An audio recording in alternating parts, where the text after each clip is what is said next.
Joyce, ma fille, tu auras bientôt 5 ans. La dernière fois que nous nous sommes vus, c'était au mois de septembre 2024. Ça fera bientôt 9 mois. Je t'aime tellement, ma fille. J'aimerais tellement savoir comment tu vas, passer du temps avec toi. Ce que je voulais te dire, c'est que vraiment tu as été très très forte, toi, quand ils t'ont placée.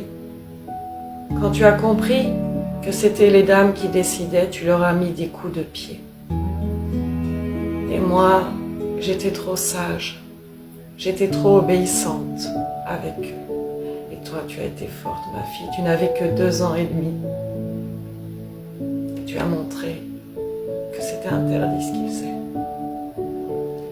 Et moi, comme j'étais une ancienne fonctionnaire, je faisais confiance au système. Parce que j'ai été prof avant, dans l'éducation nationale. Donc, je me suis dit, l'erreur est humaine.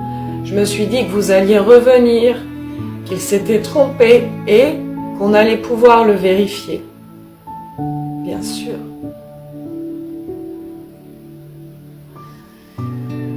Et puis, le temps a passé et maintenant on se voit plus du tout.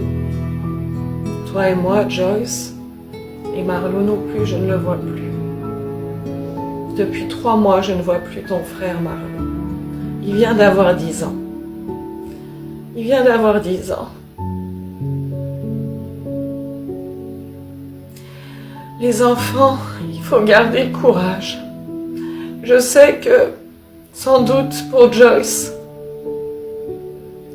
ils ont fait en sorte que tu m'oublies, puisqu'ils m'ont dit au mois de décembre que tu ne voulais plus me voir. T'inquiète pas. Même si tu l'as dit, moi, je t'en voudrais jamais, surtout, ça c'est sûr. Et puis en plus, je peux tout comprendre. Voilà. Et je t'aime, ma fille. Et alors, tu leur as montré ça, ta résistance. Tu leur as donné des coups de pied, tu leur as dit qu'elles étaient méchantes. Et ben tu sais ce qu'elles ont écrit dans les dossiers, que c'est moi qui leur avais dit qu'elles étaient méchantes. Voilà ce qu'elles ont écrit. Mais t'inquiète pas, ma fille, il y avait une éducatrice qui a dit que tout était parfait, que j'étais très bien, et elle voulait que vous reveniez à la maison. Mais elle est partie. Ce système est vraiment injuste, c'est pas normal, c'est pas normal. Après, mes enfants, bien sûr, il faut que vous puissiez vivre vos scolarités au mieux, vivre tout ça au mieux, là où vous êtes. J'avais dit à Marlo d'ailleurs, à ton frère, qu'au début du placement, comme j'étais sûre que vous alliez revenir, que ça pouvait être un enrichissement pour lui de découvrir comment ça se passait dans d'autres familles. Et lui, notamment, il était à la ferme. Je crois que tu as dû aller dans la famille de ton frère à ce moment-là. Il a changé de famille d'accueil depuis. Mais comme tu m'as dit qu'il y avait un homme collé à une vache, a priori, tu as dû aller dans la famille d'accueil de Marlo. Ma chérie, je sais que tu as pas beaucoup la notion du temps, surtout avec tout ce qui se passe. Même ton frère, il n'avait pas, la dernière fois que je l'ai vu, la notion que ça faisait déjà 2 ans qu'on était séparés. Et la dernière fois que je l'ai vu, c'était en janvier cette année 2025. Là, c'est dur parce que eh bien, regarde, je suis toujours là, je suis pas loin. J'ai déménagé de Rennes, mais je ne suis pas très très loin. Je vais vous dire où je suis, les enfants. Je suis à Chavagne. Chavagne. C-H-A-V-A-G-N-E. Une petite ville, un village autour de Rennes, en Ille-et-Vilaine. Ah oui, je voulais pas m'éloigner de vous, mes amours. Donc je vous attends là, bien sûr, je vois bien que ça n'avance pas. Que ces travailleurs sociaux, comme ils disent, ils changent, et vous et moi on ne se voit pas. Alors qu'il y a des prisonniers, mes enfants, qui voient leurs enfants. Il y a des prisonniers qui chaque semaine voient leurs enfants, mes enfants. Je n'ai rien fait de mal que je n'ai pas payé. Si j'ai eu des amendes dans ma vie, je les ai payées et j'en ai pas eu tant que ça. Ma fille, s'il te plaît, je sais que tu m'aimais tellement, mon amour. À une des premières visites médiatisées, comme je t'avais dit que tu étais grande maintenant, et bon, voilà, je ne savais pas comment t'expliquer ce placement, et les travailleurs, ils n'expliquaient rien. Ils ne t'ont pas expliqué, ils t'ont juste dit que j'étais malade. Mais maman n'est pas malade, maman surtout était en excellente santé. Et tu le sais, si tu t'en souviens, en tout cas je t'avais donné des photos. J'espère qu'ils te laissent les mettre dans ta chambre. Maintenant tu as une chambre dans la famille d'accueil, au début du placement tu n'avais pas de chambre. Eh bien ma fille, sache que c'est illégal, normalement ils auraient dû te donner ta chambre, mon amour. Et en décembre, tu t'es fait opérer. En décembre 2024, ils ont refusé que je vienne. C'est là que mon compte TikTok a eu plein de followers, parce que c'est vraiment pas normal, tu vois. Toute la France trouve que c'est pas normal que ta maman puisse pas t'accompagner à une opération. Marlo, sois fort. La dernière fois que je t'ai vu, c'était il y a déjà 2 mois et demi. Vraiment, tu protestais contre tout cela. Et pourtant, on était restés sages, très très sages, d'accord? Les enfants, vous inquiétez pas. Ce n'est pas de votre faute. Ce n'est vraiment pas de votre faute. Rien n'est de votre faute. Vous n'êtes que des enfants. Si jeunes encore.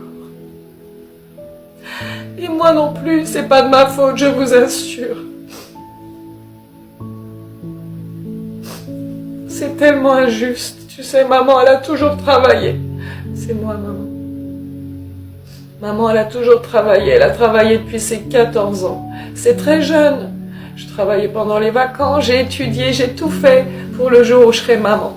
Toute ma vie, je pensais à ça. À être une bonne maman. Parce que j'avais pas eu une très bonne maman.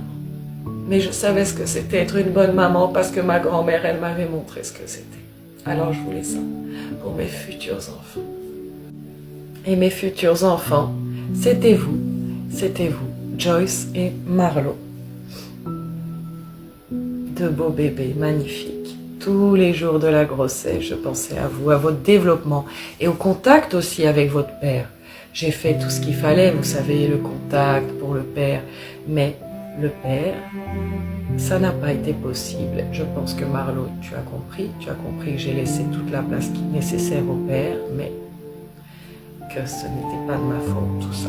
Et surtout, il est parti. Donc, et moi, j'étais toujours là. Voilà, et on allait bien. Voilà, on allait bien. Je n'étais pas triste de quoi que ce soit. J'étais heureuse avec vous, mes amours. Et j'avais un petit peu d'économie. Mais c'est vrai, comme je pensais déjà à vos études supérieures, comme je pensais déjà à vous plus tard pour vous aider quand vous allez avoir votre permis de conduire, votre voiture, votre scooter, eh bien c'est vrai que des fois je pouvais dire qu'il fallait faire quand même attention à l'argent. J'ai commencé, Marlo a commencé à te le dire, c'est normal, tu avais 7 ans, il faut penser à ça. J'ai commencé à te montrer qu'un adulte pouvait avoir des faiblesses. J'ai trouvé ça important. Parce que souvent, j'étais tellement forte face à vous, de vous faire voyager partout, de tout porter tout le temps. J'ai dit, il faut quand même qu'il sache que je suis, voilà, une humaine. J'ai dit, c'est important parce que, voilà, évidemment. Donc, j'ai commencé un petit peu à te dire qu'il fallait faire attention à l'argent, évidemment. Mais quand vous étiez là, si j'arrivais à vous payer des vacances au ski, c'est bien parce que j'étais motivée pour travailler. C'est vrai qu'en France, il y a des aides. C'est vrai qu'en France, il y a des aides, mais regarde, est-ce que tous les parents qui ont des aides partent en vacances au ski? Non, je travaillais. J'envoyais tous mes colis sur Vinted, au moins 5 colis par jour, hein, en auto-entreprise, avec parfois 10 articles dans certains colis, mes amours. Je vous en prie. Marlo, toi, tu le sais. Ne crois pas les mensonges, Joyce. Eh bien, on n'a plus de contact, mais il y a cette vidéo. Il y a cette vidéo et il va y avoir d'autres choses. J'espère une chanson, un flyer. Voilà. Pour toi ma fille, pour toi mon fils, je vous aime. Je suis là. Et vous aussi. Vous aussi.